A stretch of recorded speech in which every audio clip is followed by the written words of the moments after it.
Welcome back mga kamunay sa ating mga trabaho So ito yung ating trabaho dito muli sa ating Japan. Welcome back sa metal press mga kamunay. Metal press brake press brake machine, press brake, metal press bending mga kamunay. So lahat ng uri ng metal press mga kamunay na trabaho namin yan dito. So ayan, medyo na-miss ko nga ulit yung ating trabaho. So ayan mga kamunay, so kaya naka-vlog na naman ako sa ating trabaho na to ang trabaho ko dito sa Japan. So ayan mga kamunay, ayan. Napansin nyo, ayan, kinukuha ko niyan. Ito yung dati na pag-anuhan ko, napagpwestuhan ko, yung napagpwestuhan ko na yan. So ayan, malalaki na rin na tinitira ko dito. Kailangan mo mabilis dito para hindi ka maabutan ng sensor kasi dalawang machine yung hawakin mo, Pagtapos lang sa robot, pagtapos niya mabend, so gawin mo dyan mga kamunay, kunin mo siya, ayan, isalang mo para pagkuha mo, lalagyan mo ng marking yan sa gilid. Kaya pagkukuha ko yan, dire-diretso, kuha agad ako doon. Kailangan yung bilis din kasi malakihan yan mga kamunay. So ayan, pagdampot niyan, kukunin ko tulak. Siyempre kunin ko siya lahat. Ayun, yun yung mamarkihan ko, So pag switch yung gamit niyan, yung paano pa basta tumama yung pang-marking niyan mga kamunay, So yan yung ating trabaho ngayon dito sa trabaho ko dito sa bansang Japan mga kamunay. So na naman tayo sa trabaho metal press, So shout out nga pala dyan sa mga metal press na gaya na yung mga interview na natutulungan ko. Ingat kayo palagi na nandito na kayo sa Japan. So ipakita nyo lang yung best ng trabaho nyo para pagdating naman sa inyo, kayo na yung pagkatiwalaan sa mga trabaho nyo, So yung mga hapon na yan mga kamunay, mag-observe lang yan. So titingin sa inyo kung paano. Siyempre kung makitaan kayo yung potential sa trabaho, pagdating kasi dito sa bansang Japan, kailangan dito trabaho talaga. Tapos na yan, trabaho na yan, okay na yan, mga business trabaho yan mga kamunay. Sa trabaho mahigpit yan, dire-diretso kasi yan. Pagka sa trabaho talaga, wala silang yung mga ganyan-petex wala yan sa trabaho. Pero hindi lahat mga kamunay, na ganitong company na malalaki, meron din yan mga petex na mga patago-tago dyan mga kamunay. Hindi yan lahat, meron karamihan dyan mga kamunay. Pagdating talaga sa trabaho, yung mga Haponen, lalo yung mga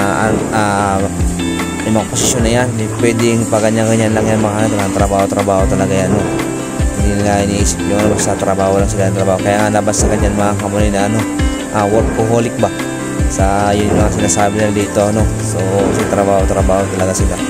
May iba tayo mga kamunay. So balik tayo dito sa process ng ginagawa ko, mga kamunay. Ayan, nakuha ko na doon, nalagyan ng marking. Siyempre sasalagyan ko yan dyan sa nakapalita yan mga kamunay, yung paleta ng bakal, pagtapos kailangan mabilis ka para hindi ka abutan yan mga kamunay, kaya kailangan, pero pag sa una mahirapan ka na yan, sa tansya ka pa. Okay lang naman kasi pagkat naman mamahina ka dyan, makukuha mo rin na kailangan mo ng bilisan kasi gaantay yung sensor kasi mababagal ka sa mga outputan yan mga kamunay, kasi naka-machine yan, hawakan mo, abangan mo yung machine na yan. So ganyan yung magiging mabagal ka. Pero kung ganyan, pagka-marking mo, tutok mo na agad kasi parating na yan, gaya parating na yan na bend niya. Kailangan sasalangan mo naman, nakaready ka na naman dyan, magsalang dyan mga kamunay. Para pag isalang mo diretso, tapos pag awa niyan, ngayon yung green yun, magiging yun sa may taas sa baba, yung sa may ilaw na yan, Yung tutok-tutok na yung video ko dyan mga kamunay. Bala dalawang ilaw yan, ayan mga kamunay, nakita nyo yan sa may bandang gitna, tapos yun sa bandang taas, sa may kaliwa. Yan, mag-ready na yan. Pag nawala yung green na yun, hindi ka na pwede yung pumasok doon mga kamunay. So ayan yung gawa natin sa dito sa robot bending machine, So siya nagbe-bend yan, siguro ilang bend to, siguro mga 11 bend yan mga kamunay. Pero mabilis yung bend niya dyan mga kamunay, So ayan, tamo nyo yung haba niyan mga kamunay. Yung haba yan, 1649 yung haba ng material, So ayan, tuloy-tuloy lang tayo. Kumbaga yan nga sa natin, yung namiss ko dito sa trabaho na doon. Makapag-vlog na naman tayo mga kamunay, sa mga nakakapanood ng vlog ko. Pwede naman kayo magtanong dyan mga kamunay kung kayo nasa kung kayo nasa Pilipinas, kung kayo mag-apply ng mga ganito metal press. Mas maganda yun mga kamunay. Sa payo ko lang sa inyo, kung kayo pupunta talaga dito, kailangan mas may alam kayo kasi pagdating nyo dito wala kayo alam, mahirapan kayo bago pa kayo maka-adjust dyan mga kamunay, Lalo kung walang senpai, yun yung mahirap sa trabaho na yun mga kamunay, walang senpai. Tapos medyo kapasa ninggo, yung mahirap doon. Okay lang siguro kung medyo may kagalingan ka sa Nihongo, tuturuan ka na mabilis makuha yun. Pero kung wala ka na kagalingan sa Nihongo at may alam ka naman sa trabaho, alam mo yung trabaho na basic na lang yung mga manoy, hindi mo na yung Nihongo na makukuha mo din kasi alam mo yung trabaho ng metal press dyan. Dali na lang yung makuha yun mga manoy. Kasi yung iba mga kasamahan ko dito, mga nakaka-apply sila, wala silang experience about dyan sa metal press, sasalang lang sila doon bago pa sila naka-adjust. Siguro mga bago pa naka-adjust, mga 3 buwan, makaka-adjust sila kasi hindi nila alam yung ganyan trabaho, saka pa sila tuturuan pagdating dyan mga kamanoy, no? So syempre mahirap yun kasi syempre makikipag-communicate ka doon sa salita. Ayan, pagsalita sa usapan nila, tuturuan ka na ganyan paano kung mga timingan nyo yung mga hapon na ano, mabilis. Meron din mga hapon dyan mga ano, mga kamanoy, mabilis na ano, may minute ang ulo sa gusto nung mayroong ibang hapon na pag tinuruan ka dapat makukuha mo na agad. Pero hindi naman lahat yan mga kamanoy, no? So ayan, yun yung nasi-share ko kasi sa mga na-experience ko dito sa loob ng ano mga kamanoy, no? 8 years na tayo dito sa Japan, no, mga kamanoy. Happy 8 years, yay! So ayan nga mga kamanoy, no? Sa happy 8 years natin dito sa Japan na sa trabaho natin ito. So ayan, sabi nga nila kumbaga sa trabaho na yan, veterans na tayo dyan mga kamanoy, no? Pero hindi lahat, hindi naman tayo perfecto. Huwag nakakamali din tayo sa mga ganyan, pero yung mga trabaho na alam na natin lahat dyan mga kamanoy, no? So kaya nga dito tayo na ano, na-assign sa ano na to, sa robot vending machine na yan mga kamanoy, kasi kulang-kulang talagang tao nyo, choice talaga yan mga kamanoy, no? So kaya dito ako nilagay, tapos maraming absent, no? Dun sa pinapaanohan namin sa may metal press talaga, wala, kulang din ang tao doon kasi mas importante ito kasi robot to mga kamanoy, kailangan tong tumakbo.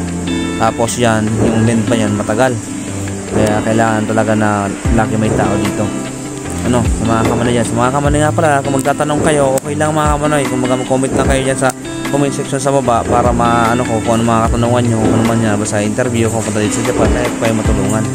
Siyempre kaya kung kanto, no, kung baga nandyan nga na pwede po yung tawagan, kaya ng mga vlog ko dati na ano, na napunta sila sa YouTube, tapos tatanong, tinatawagan ko para matulungan sa interview kung ano mga katanungan nila, katanungan nyo mga kamanoy, no?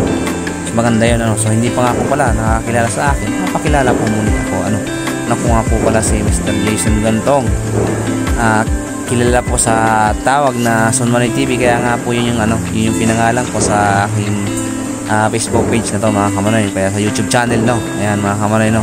So ayan mga kamanoy, pa-favor ng mga kamanoy dyan sa lahat ng mga kapanood sa atin dyan na hindi pa po, pwede po kayo mag-ano dyan, mag-comment, no mga kamanoy. Favor naman po, papalo naman po sa ating page and sa ating YouTube channel mga kamanoy. Please like, share, and subscribe naman po dyan para mas marami pa tayong ano, para kumalat yung video at para marami pa akong patulungan ba sa mga tanong, kung anong katanungan nila sa metal press, kaya natin sagutin yun mga kamanoy. Kaya yun yung ating ano, trabahohan dyan sa mga nagtatanong dyan mga kamanoy, ano, sasagot natin yan. So ayun lang yung ating trabaho dyan, ganyan lang mga kamanoy. Pero ano yan mga kamanoy, kailangan mabilis yung galaw mo dyan sa mga ganyan na, kasi mabilis lang yung mag-bend yung machine na yan, ano. Siyempre tao lang tayo, kumbaga robot yan, sira tayo pa kaya. So sabay lang tayo dyan mga kamanoy, no. So ayan, pagkatapos nung nalagay ko ng marking doon, mamarking kasi yan mga kamanoy, yun. Pagkatapos yun, siyempre papalitan na natin para tapos ay ipapatos na yun ng ano ganyan mga kamanoy, no. Patasin natin yan. So siyempre pag ganito naman, lagay na naman tayo doon. Yung trabaho natin, dapat lagay lang tayo mga kamanoy, tapos marking, no. Pero meron dyang iba, yung mga ano, kasi mas madali dito yung maliliit dyan, mga bend, tapos dapat lagay mo na sa palita. Wala nang ganitong may marking, gagalaw ka pa. Yan yung ano, dito yung kaiba sa mga ano natin na yan mga kamanoy, no. Dito may marking din, yun yung may marking yan. So ano nga pala yan mga kamanoy, left right yan, ano.